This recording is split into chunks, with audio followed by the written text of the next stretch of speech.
Good morning mga idol. So for today's video is nandito naman ako sa palay ko. Ayan mga idol. So update tayo ngayon. Nasa sobra isang buwan na yung palay ko ngayon. So kita nyo guys kung ano na yung laki niya. So ang gagawin natin ngayon ay mag-spray tayo for the insecticide. Kasi simula nag-abuno ako, nag-apply ng fertilizer, hindi pa rin ako naka-apply ng insecticide. So ang nakikita ko dito, so far wala naman masyadong mga insekto, may konting stem borer lang, yung brown stem borer. So ang ginawa ko guys, nagbili ako ng ganitong klaseng chemical. So susubukan ko itong sniper, Cypermin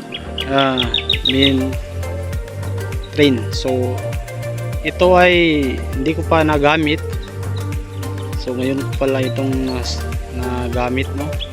So nasa larawan ito ay 5 yung recommended insecticide na kaya niya. Black bug at saka mango hopper, rice bug, stem borer, and or maggots. So yung dangaw. So for the first time ko gagamitin ito. Hindi naman bago na chemical ito, matagal na itong ginabili ng mga farmers, pero for the last crop ang nagamit ko dito ay yung bira. Tapos ang iba ay ano yung isa, yung mga powder katulad ng Wild Kids. So ito susubukan natin ito guys, kasi hindi naman masyadong malala yung mga insekto ng palay ko. So ito guys yung 160 variety ko, nasa sobra isang buwan, 40 days. So malapit naman tayo mag top trees, siguro mga katapusan or next week applyan naman natin ulit ng urea. So dito guys, kadalasan sa pag-aabono namin dito, dalawa lang yung pag-aabono namin. Yung sa iba kasi na farmers, 3 yung ginagawa nila. So masyado naman magastos, although maganda yung production, pero pantay-pantay ba din yung binibigay ng palay, sayang na yung gasto. So guys, ito yung pinanggalingan ng bunot niya. Hindi ko na yan tinaniman ulit. Yung mga naputol-putol yan na sobrang kapal. Ano lang ito, inabunuan ko lang guys. So ito, grabe kakapal na. Sobrang kapal nito, maski itanim pa ito ulit. So ito, hindi naman mabunot ulit kay mahaba na. Wala naman tayong area na ipa. So ito guys,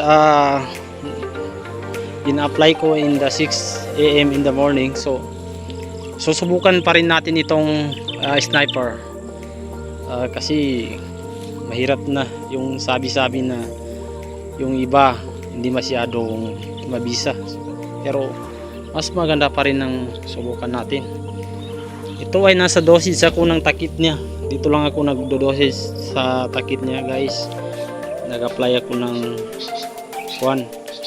nasa 4 na takip. So medyo marami pa, 4 na takip ang dosage ko. Then nasa 16 liter knapsack ang spray ko na gamit. Ito yung dating mga spray guys, hindi ito yung di battery. So ito yung dating manual. Ang kagandahan nitong manual ay maagaan. Yun nga lang, magbomba-bomba ka pa dito, hindi katulad ng yung mga bagong spray na by battery. So switch on mo lang, lakad ka na. So ito talaga yung mga old model na gamit ng mga farmers natin. So ito, iniram ko lang yan guys, kayong sa akin na spray ay pang ano rin, pang battery siya. So ito, matibay ito. So ayan guys, so far alhamdulillah, ang palay natin ngayon, kung nasa rate lang tayo ay nasa 70% tayo, hindi naman perfect. kasi doon sa dulo niya ay may konting damo, hindi na kaya pero konti lang. So ayan yung katabi ko guys, nagabunga na yun sa kanila. Nauna lang ito ng 15 days then ako na ang sunod. So ang kagandahan ng 160 guys, pang second crop, kasi malayo naman yung pagitan ng second crop at saka yung main crop for next year. So minsan abutin ng 7 months. Kung kayo po ay farmers, meron kayong magagamit ng pangkonsumo. Kung magbebenta kayo, yung sakto lang para sa gastos niya or para sa mga babayarin ng konti, yun lang ang gagawin na diskarte guys, para hindi maghirap ang farmers.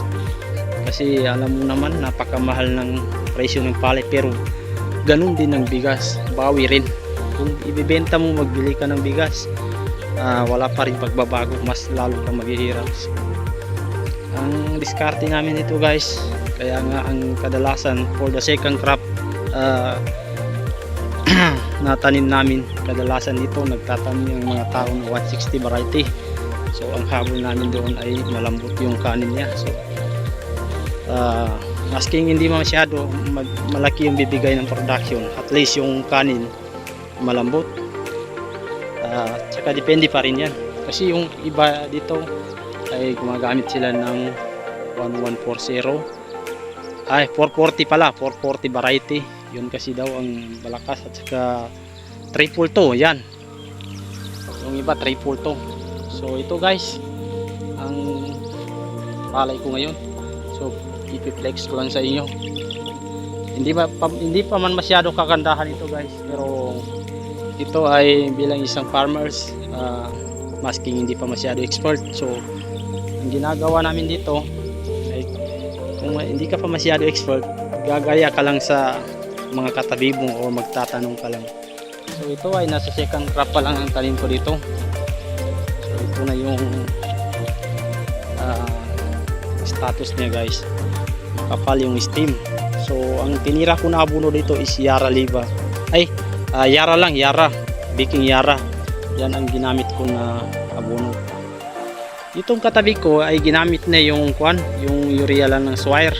So magkaiba talaga yung epekto niya. Nauna lang siya magabuno ng 5 days, then sunod ako. So ayan, magkaiba talaga. Yung sa akin medyo green pa masyado, sa kanya nag top dress na siya kanina. So pangalawang abono na yun, sa akin wala pa. So green pa rin masyado. So anyway, hindi naman lahat ng abono ay hindi maganda, pero na-observe ko dito guys, magkaiba pala yung mga epekto ng bawat abono. Itong ginamit ko na Yara na urea ay maganda, mahaba yung bikuan niya, yung timing niya sa abono. Kumbaga matagal mawala yung epekto niya. So minsan naabot ng 1 month, green pa rin. So yan guys, kalalaki ng stem. Yan ang stem niya guys, tignan niyo yan. So hopefully hanggang sa magbunga na ay ganyan pa rin. So hanggang dito lang yung short vlogs natin guys. Itutuloy ko na po yung pag-spray ko dahil nasa isang tangke na ako. So pangalawa na ito. So ito guys, subukan pa rin ninyo itong sniper, kasi kadalasan ang ginagamit dito sniper. Ang kagandahan, mura pa. Pero kung yung iba nag-a-apply sila ng ganito, may ginahalo silang ibang chemical para sa ano niya, para lalo daw mabisa yung tama niya. So subukan pa rin natin ang sniper kahit wala nang halong ibang chemical. So hopefully guys, nagustuhan niyo ang short vlog natin ito. So hanggang dito na lang yung short video natin guys, kay aabot na ng alas 7. So thank you for watching. Sana mag-subscribe kayo sa aking YouTube channel. So thank you and God bless.